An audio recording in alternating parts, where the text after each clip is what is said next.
Hey guys, Chris back again.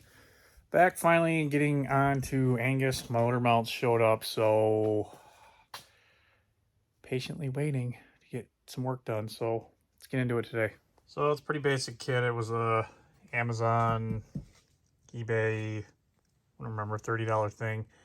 Comes with 2 mounts, some hardware, and looks like some grade 8 hardware to mount to the actual bracketry. Low Star, made in China. So relatively inexpensive. It'll do with what I need. It's got plenty of adjustment on it, and you can see that when we put it onto our plates here, you know, we're gonna be able to slide it, the motor, however far ahead or back as we need. Also, these were pretty specific for square body, so the idea is to use the original mounts down there, and these should just kind of boop boop like so, which, yeah, I think a little bit of finessing and they certainly will. But we got to get some stuff prepped up before we actually go ahead and stab this guy in, so let's work on that. First thing I'm going to work on is the actual engine compartment here. Of course, my harness is all draped over. I'm going to take a bungee, wrap it up, and get it all kind of tucked up under, I don't know, hang it from somewhere so it's up out of the way. Next thing I'm going to end up doing is getting underneath and pulling the transmission mount out. So get this wire all buttoned up here and we'll get underneath it. So that's tucked up out of the way. It really, I don't know, did its thing on the firewall there. Did take the shifter linkage off too, set that off to the side. So now we're going to go underneath and take off that cross member. Pretty sure it's, I don't know, 11/16. Let's find out. Even got the original heat shield on it. Huh. Man, this thing's clean. Clean, clean, clean. And the rubbers aren't too bad. Huh. Little guy up there. Mud daubers in this thing too, I saw. Oh yeah, right there. Oh well.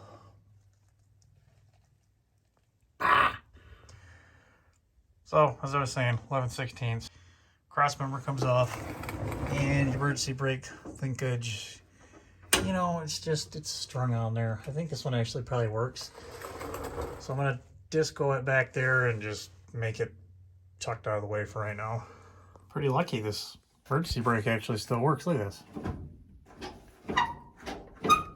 If you ever got to lube this up, these always freeze up. And of course the ones down inside the drum freeze up, but locking out. So we're just gonna, you know, strategically remove it from the little bracket here and get the cable just kind of up out of the way for right now.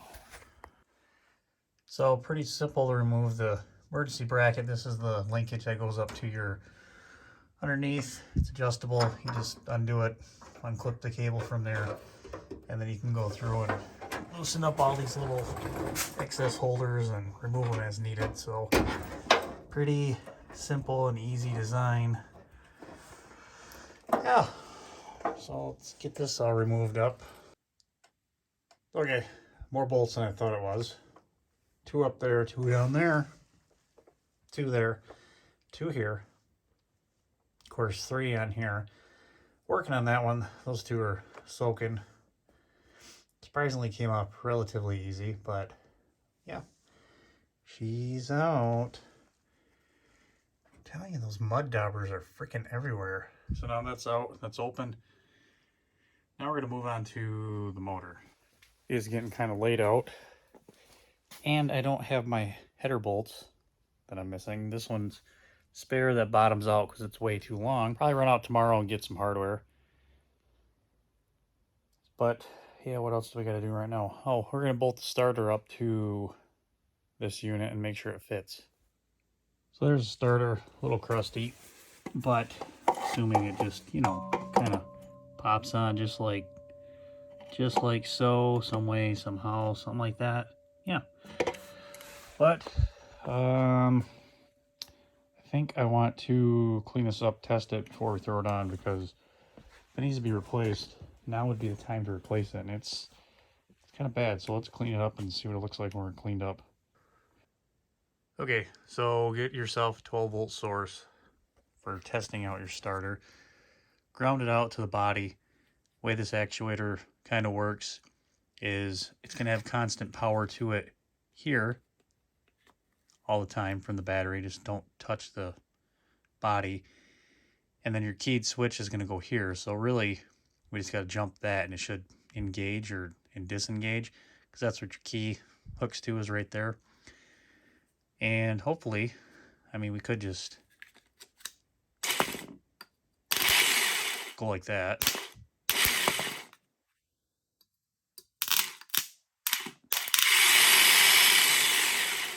Sounds kind of rough, but it works. But let's test out the actuator here apart. Let me grab a jumper. No, let me find a good Ford starter jumper. There we go. And let's see if that works.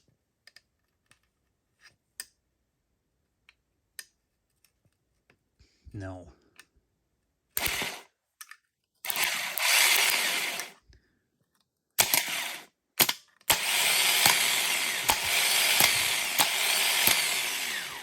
Well, it does. Just had to touch it in the right spot.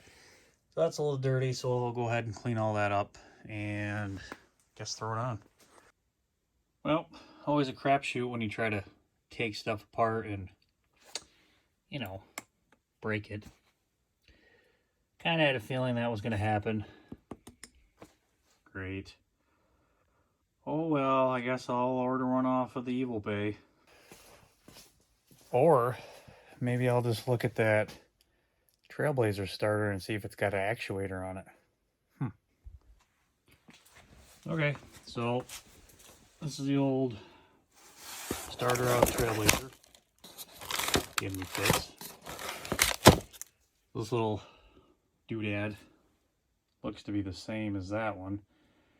So I'm gonna flop them out and then we'll test it out and see if it actually works. Maybe we'll get lucky. I don't know.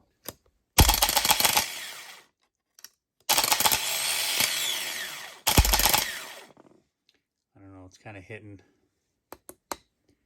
Might have been what was going out in the Trailblazer, but could just be me giving a bad ground or bad power. Yeah, I guess it's working. If not, I know what it is. So anyway, getting back to where we were before, this is the one that obviously popped off. If you're not familiar, it's basically just a plunger. And inside the starter here, it's got that little fork looking thing. And you can see that what it does is it moves back and forth. As a starter, it engages, it pushes it, sends the teeth out, retracts them, whatever, with this little plunger. Anyway, that's flopped over. It's good enough for right now. I'm exhausted. I'm going to clean up some stuff and then get back after it tomorrow. All right, well, welcome back. It's next day. Where we're at is started to get mower mounts mounted up. I'm trying to go through, measure, and see how far where I need to. I've seen some videos where they got to go all the way up, but that was with the stock clamshell. These ones, they seem like they're going to be excessively too far, so I'm thinking it's going to be somewhere in that ballpark, but I'm figuring that out. But before I did that, I did some measurements. I wanted to get the intake back on it. I got the steam port for the front thrown on. Then I'm like, well, I guess the intake's going to come on, and I just went through, did some cleaning up, and it's gross. Let me show you. So that's after probably about a can of brake clean, scrubbing, wiping, and whatnot. These ports are just caked gross. So I do anticipate this thing running like absolute dog poop, but whatever. We'll fix that. I just want to get in the truck, get it running. I did remove the little foam pad things here to I don't know, they were dirty and gross, so I threw them over there. Other thing I did is I found the drive shaft for the truck, and the teeth on this drive shaft actually fit into my 4L60E, so that's nice. But if you guys end up running like the Turbo 400 or one of those ones that got a vacuum advance on there and you can't find a vacuum on this intake, it does have a couple spots where they have them on here. And if you check this out over here, this guy, you can just snap that off. And there's a vacuum port on the back side right there that you can get vacuum from if you got to run like the vacuum for the kick down shifter or whatever in a older style transmission. But figured I'd share that with you. But we're gonna go ahead and get this bolted up and do some measurements, and then yeah, lift it and drop it in. So I just decided to go about right there. I don't know, looks about right. Got that snuggulated down. I'm working on the passenger side here right now. Just really quick, the hardware that comes with these engine mounts, it's these bolts. Nothing wrong with them other than they're too long. When they go into here, they could bottom out and hit the block, and then you're not going to get a tight fit. The hardware that I'm using is the little guys, short guys, that actually came with my ICT brackets.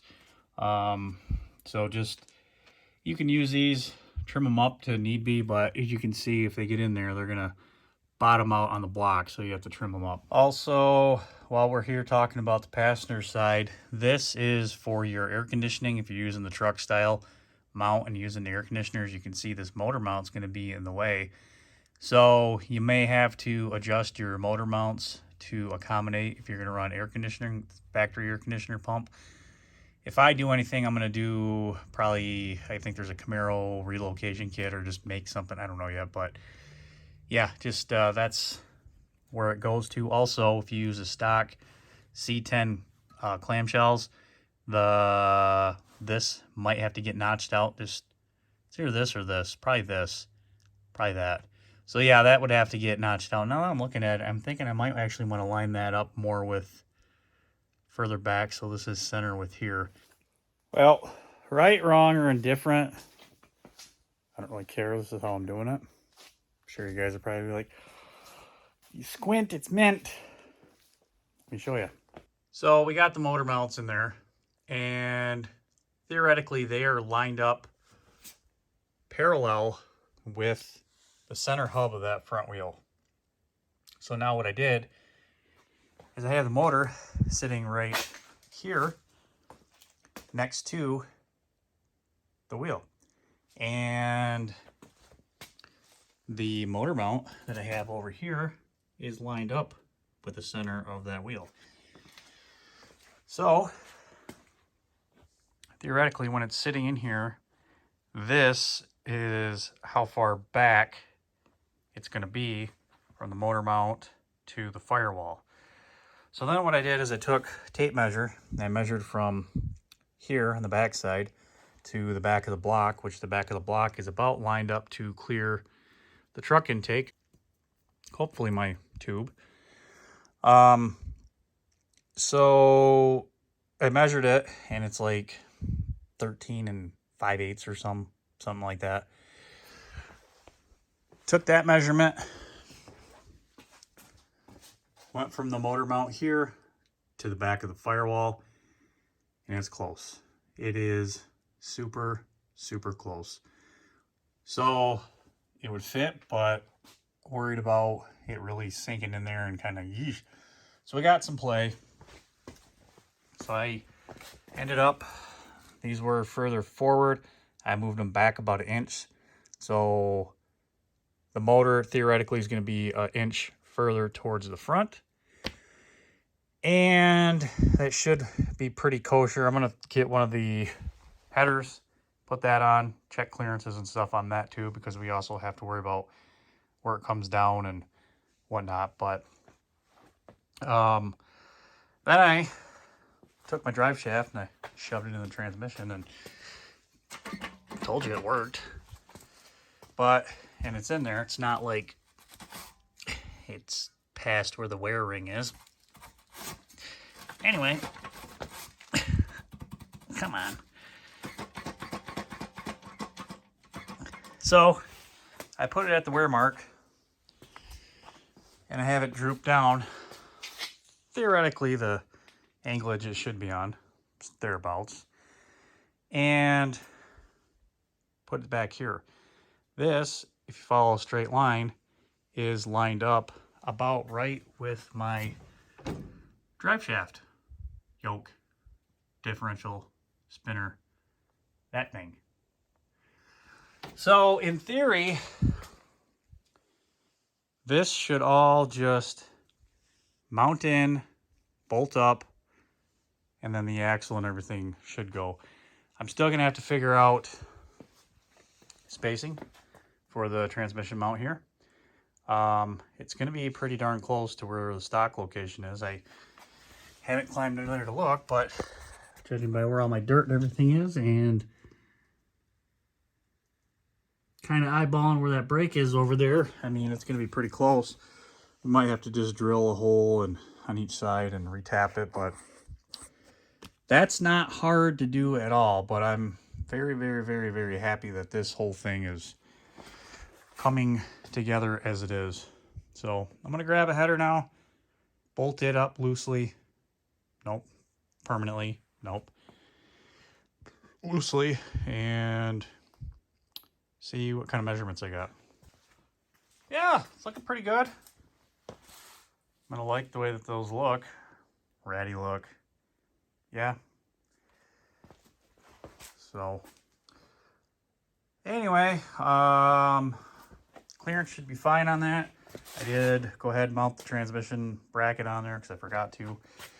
If you don't have this little guy and this little guy to do that, you can always take like a conduit for, conduit for electricity. Get their little brackets, mount it on here, drill a hole, and probably tap it into this, with a bolt. And I don't know, I'm telling you to get creative and just be like, boop, there we go, creative. I'm creative. So you can do that, and then it'll hold your transmission tube in there. But mine's got this, so I'm using it. I'm going to pop the header off, get the starter on. I'm going to take the hood, loosen up the hinges for the support, tip it up so I can get more anglage, hook the cherry picker up, and we should be able to pick this thing in here. Well, starter's on. I decided to hook it up and kind of give her a whirl, and yeah, it's... Ooh, don't want to do that. I mean, it turns it over, but it's a little weak, so I'm thinking that we're going to have to just get a new one anyway. But whatever. It's not too hard to change out, I suppose. So we'll just throw her in and go from there because it's already bolted on. All right, so here we go. She's all hooked it up to the picker. Didn't pull the hood off. I'm going to try without. We'll see what we can do with the tilt there, and if it works, great. If not, we'll just zip those 4 off and put the hood back. So let's get after it. Well, now that I figured out lighting and stuff, let's get it.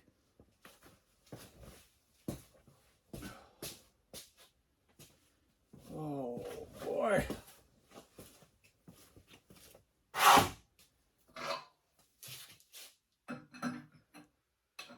And let's open it first. Gonna have to move that one. Already can tell. More so right there, gooder. Okay.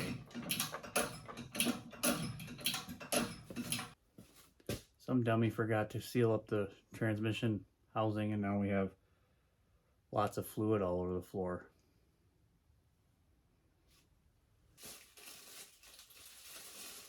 Ready to shift. Well,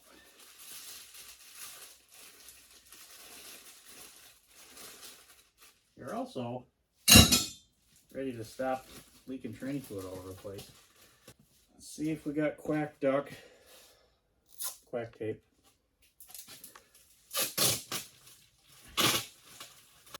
There. So my fear is going to be now that the whole rig is going to be too much slack. You know, I got too much chain to lift up, and I don't know how much that's got, but we'll try.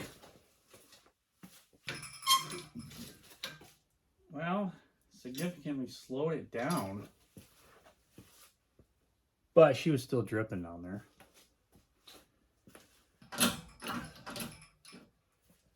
Yeah. Max liftage is not going to be there, 1. 2, hood's going to have to go forward because, you know, that's going to, yeah. Well, 30 minutes later, intake is back off, steam port's back off. I got this back on because that's about as close as I'm going to get it with, I guess, chainage and everything else, and liftage, and being able to boop, boop, boop, boop, boop. So hopefully now we're centered and most of the fluid's drained out. We're going to go ahead and lift this thing up and put her in. Okay, back to right there. Can you see it?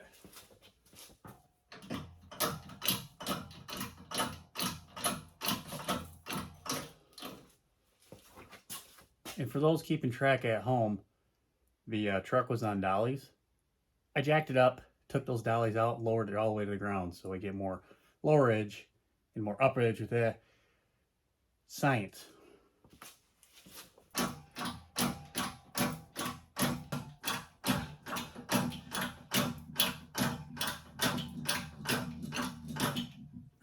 Is that all the uppage I get again?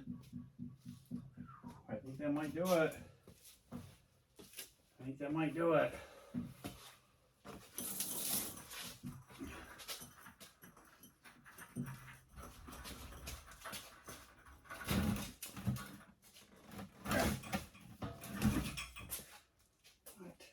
Not even like stuck on anything big. I'm stuck on freaking gravel.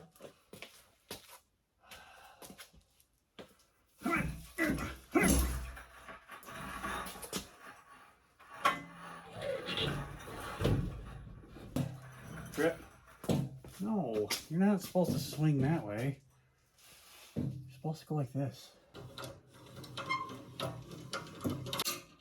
Never mind, we're pouring fluid all over again. Come on. Come on.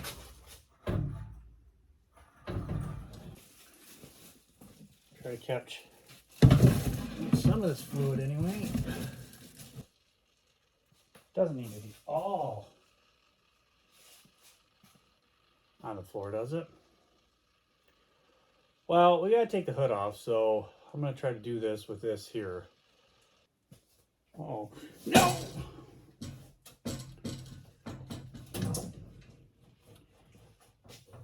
So a trash bag is somewhat of an okay idea until it doesn't work anymore. Yeah, that's fine. It's fine. Everything's fine. It's fine. It's fine. Everything's fine. Anyways, as I was trying to say, when you go take body panels off, mark them. Mark them. So I'm going to get this off and then we'll be back. Paddle's out. You can see over here the hood's off. Now we're dripping profusely, so I'm going to hurry up and get this thing in. Get this thing in. You should race him. He got a Corsica.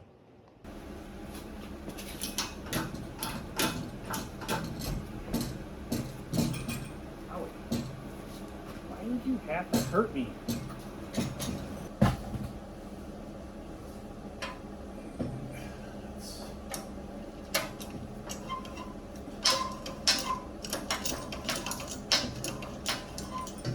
Let's drop it down some.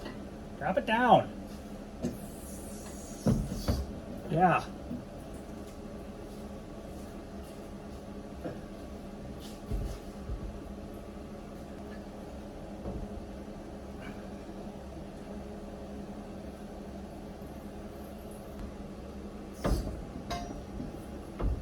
over,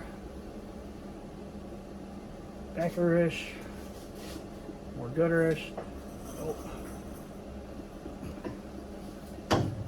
Back on the transmission now.